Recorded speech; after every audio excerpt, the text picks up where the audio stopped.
15 இன்ஷா அல்லாஹ்.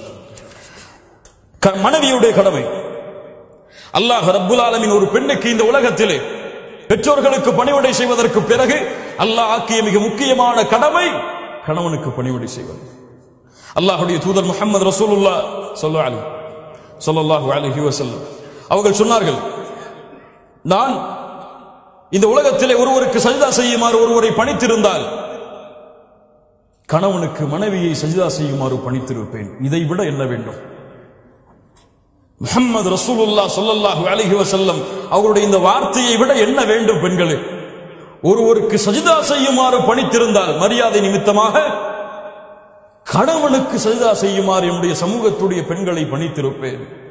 லா இலாஹ இல்லல்லாஹ். அல்லாஹ்வுடைய தூதர் ஸல்லல்லாஹு அலைஹி வஸல்லம் சொன்னார்கள், பெண்களே, சொர்க்கத்தின் எல்லா வாசலின் வழியாகவும் உங்களுடைய பெயர் அழைக்கப்பட வேண்டுமா? அல்லது அழைக்கப்படாமலேயே எந்த வாசலின் வழியாக நீங்கள் நுழைய வேண்டும் என்று ஆசைப்படுகிறீர்களோ அந்த வாசலின் வழியாக நீங்கள் நுழைய வேண்டுமா? கேளுங்கள். இதா ஸல்லத் இம்ரஅத்து ஹம்ஸஹா, எந்த ஒரு பெண் 5 நேர தொழுகையை தொழுகிறாளோ, வஸாமத் ஷஹ்ரஹா, ரமதான் மாதத்திலே நோன்பு வைக்கிறாளோ, வஹஃபிதத் ஃபர்ஜஹா, தன்னுடைய மர்மஸ்தானத்தை பாதுகாக்கிறாளோ, வஅதாஅத் ஸௌஜஹா, தன் கணவனுக்கு முற்றிலும் கட்டுப்படுகிறாளோ, அந்த பெண்ணுக்கு சொல்லப்படும் நாளை மறுமையில் சொர்க்கத்தின் எந்த வாசலின் வழியாக நுழைய வேண்டும் என்று நீங்கள் ஆசைப்படுகிறீர்களோ அந்த வாசலின் வழியாக நுழைந்து கொள்ளுங்கள். அல்லாஹ் அக்பர். வஅதாஅத் ஸௌஜஹா, கணவனுக்கு கட்டுப்படுதல் அதில் மிகப்பெரிய தன்மை. அல்லாஹ்வுடைய தூதர் ஸல்லல்லாஹு அலைஹி வஸல்லம் சொன்னார்கள், நரகத்தை பார்த்தேன், அல்லாஹ் அதிலிருந்து நம்மை பாதுகாப்பானாக, நம்முடைய குடும்பத்தார்களை பாதுகாப்பானாக, அதனுடைய காற்றை கூட சுவாசிக்காமல் அல்லாஹ் ரப்புல் ஆலமீன் நம்மை பாதுகாப்பானாக. நரகத்தை பார்த்தேன், அதில் அதிகமாக பெண்களை பார்த்தேன். ஏன் அல்லாஹ்வுடைய தூதரே? அன்சாரி பெண்கள் கேட்டார்கள், ஏன் அல்லாஹ்வுடைய தூதரே அதிகமாக சாப வார்த்தைகளை பயன்படுத்துவீர்கள், கணவனுக்கு மாறு செய்வீர்கள், கணவனுக்கு மாறு செய்வீர்கள்? அல்லாஹ்விற்கு இணை வைத்த காரணத்தால் அல்ல, கொடிய குற்றங்களை செய்த காரணத்தால் அல்ல, கணவனுக்கு மாறு செய்தால் நரகம். அல்லாஹ்வுடைய மார்க்கத்தில் ஒரு கணவனுக்கு கட்டுப்படுதல் எவ்வளவு அந்தஸ்தில் உள்ளது, எவ்வளவு அந்தஸ்தில் உள்ளது. அல்லாஹ் ரப்புல் ஆலமீன் நம்மை பாதுகாப்பானாக. அதுபோன்று கணவன் மனைவியுடைய கடமைகள், கணவனை முதலாவதாக அறிதல். கணவனுக்கு எது பிடிக்கும், எது பிடிக்காது, எதை என் கணவன் விரும்புவான், எதை விரும்ப மாட்டான், எது அவனுக்கு சந்தோஷம், எது அவனுக்கு கவலை, எதை பேசினால் எந்த நேரத்திலே பேசினால் திருப்தி அடைவான், எதை பேசினால் கோபப்படுவான் என்ற எல்லா கல்வியையும் அறிந்தால்தான் அந்த கணவனோடு உங்களால் வாழ முடியும். ஏனால் பெண்ணுடைய குணம் இயற்கையிலே பலகீனமானது, இயற்கையிலேயே பலகீனமானது. தன்னுடைய விருப்பப்படிதான் எல்லாம் நடக்க வேண்டும் என்று ஒரு பெண் விரும்புவாள். இல்ல மாஷா அல்லாஹ், அது அவருடைய இயற்கையான குணம். அதற்கு ஏற்றார் போல் ஒரு பெண் தன்னுடைய வாழ்க்கையை தன் கணவனுடைய திருப்திக்கும் அதிர்ப்திக்கும் மகிழ்ச்சிக்கும் கவலைக்கும் ஏற்ப மாற்றிக்கொண்டால் அவள்தான் இந்த உலகத்தில் உயரமான பெண், ஈமானோடு இருந்தால். அல்லாஹ் அப்படிப்பட்ட பெண்களாக எம்மை மாற்றுவானாக, எம்முடைய பெண்களையும் அல்லாஹ் மாற்றுவானாக. இரண்டாவது, எல்லா நேரமும் கணவனுக்கு காதலையும் அன்பையும் பாசத்தையும் வெளிப்படுத்தி கொண்டே இருக்கு. ஆனால் இது ஆண்களுக்கும் பொருந்தும். ஒரு பெண் என்ன விரும்புவாள் தெரியுமா? எப்போது பார்த்தாலும் அந்த பெண்ணின் மீது பாசத்தை பொழிந்து கொண்டே இருக்க வேண்டும் என்பது என்று அந்த பெண் விரும்புவாள்.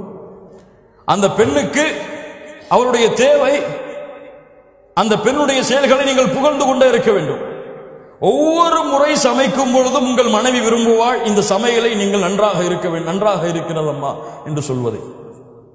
ஒவ்வொரு முறையும் தன்னை அலங்கரிக்கும் பொழுது அந்த பெண் விரும்புவாள், என்னை அழகு என்று என் கணவன் சொல்ல வேண்டும் என்று அந்த பெண் விரும்புவாள். ஒவ்வொரு முறையும் அந்த பெண்ணை நீங்கள் நேசித்தாலும், அதிகமான நேசத்தை வைத்தாலும் அதையெல்லாம் பார்க்க மாட்டால், அதை வாயால் மொழிய வேண்டும் என்று அந்த பெண் விரும்புவாள். அது அந்த பெண்ணுடைய இயற்கை குணம். அல்லாஹ் ரப்புல் ஆலமீன் அமைத்த உலக வாய்ப்பு அதுதான். அனுப்புங்கள், ஐ லவ் யூ என்று அனுப்புங்கள். தவறா? மனைவிக்கு ஐ லவ் யூ சொன்னால் தவறா? தவறா? தவறான பெண்களிடத்தில் ஐ லவ் யூ சொன்னால் தான் தவறு. வாட்ஸ்அப்புடைய சிம்பல்களுடைய ஹார்ட்டுடைய துடிக்கக்கூடிய அந்த நிகழ்வுகளை எல்லாம் தவறான பெண்களுக்கு அனுப்பினால் தான் ஹராம். உங்கள் மனைவிக்கு அனுப்பினால் கஷ்டப்பட்டு சமைச்சு கொடுத்துட்டு சமைச்சிட்டு அவசரமா ஆபீஸ் கிளம்பி போயிட்டாரு கணவன்.